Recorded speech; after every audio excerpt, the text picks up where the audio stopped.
There's a website right now, today, generating close to $1 billion a year that still looks like it was built in a college dorm room in 1999. No animations, no sleek branding, no algorithm deciding what you see, just plain blue links on a white background. And the strangest part, that's not neglect, that's the plan. This is the story of Craigslist and why the most successful, ugly website on the internet refuses to change. Let's go back to the beginning. In the mid-1990s, a software engineer named Craig Newmark moved to San Francisco. He was new to the city, didn't know many people, and struggled to make connections. So he did something small. He started emailing a simple list of local tech events and meetups to a handful of friends. That's it. No grand plan, no business model, just one guy trying to help people find things happening around them. But here's what nobody expected. The list kept growing. People started replying with their own listings, apartments for rent, items for sale, job openings. Within a year, so many people wanted in that Craig had to build an actual website just to keep up. He called it Craigslist, and by the time the site exploded in popularity, it had already found its identity, a place that just works, with zero interest in looking impressive. Now here's where the story gets interesting. By 1999, as the dot-com boom was exploding all around him, Craigslist had become genuinely valuable.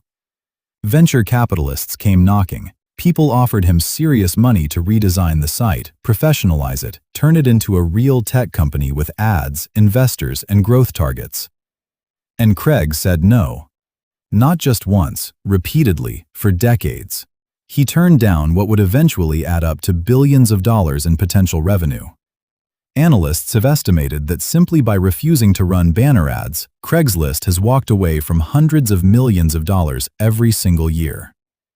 Think about that for a second. A website sitting on a gold mine, and the founder just decided not to dig. So why would anyone do that? Craig's answer has always been remarkably simple. He said you should know when enough is enough.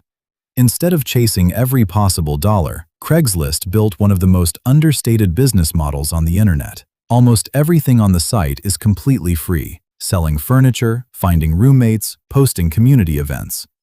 But a handful of high-value categories, mainly job listings and certain apartment postings in big cities, carry a small fee. That's it. That tiny sliver of paid listings alone generates hundreds of millions of dollars every year. Because when you're one of the most visited websites on Earth, even a small fee at scale adds up to serious money. But the business model is only half the story. The real mystery is the design. Why, after 25+ years, does Craigslist still look basically the same? The answer comes down to a philosophy Craig built into the company from day one: minimal modernization. Not no innovation, but a deliberate resistance to change for the sake of change. While platforms like Facebook and Twitter redesign their interfaces every few months, chasing trends and constantly shifting how their algorithms show you content, Craigslist stayed still on purpose. No infinite scroll designed to keep you hooked. No recommendation engine deciding what you should want. Just a grid of categories, and you click what you're actually looking for. And here's the thing, that outdated look isn't slowing anything down. It's the opposite. It's fast, it's simple, it loads instantly, works on any device, any browser, any connection speed, because there's nothing bloated weighing it down.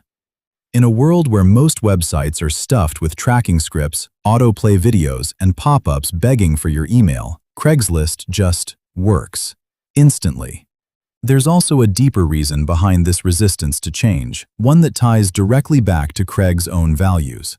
He's talked openly about watching other companies redesign their platforms and accidentally introduce new bugs every single time they touch it, chasing a fancier look while breaking the thing that actually worked. Craigslist avoided that trap entirely by simply refusing to fix what wasn't broken. By 2026, Craigslist is still pulling in around 250 million monthly users, putting it in the same conversation as some of the biggest platforms on the internet, all while running on a design philosophy that most modern tech companies would consider career suicide. Craig Newmark actually stepped back from daily operations years ago, moving into full-time philanthropy, while a small, quiet team keeps the original vision alive exactly as he built it. No massive workforce, no shareholders demanding quarterly growth, no pressure to look modern just because everyone else does. So why does Craigslist still look like 1999? Because it was never trying to look like anything. It was built to work, not to impress. And in an internet obsessed with constant reinvention, the strangest, most rebellious thing a website can do is simply refuse to change.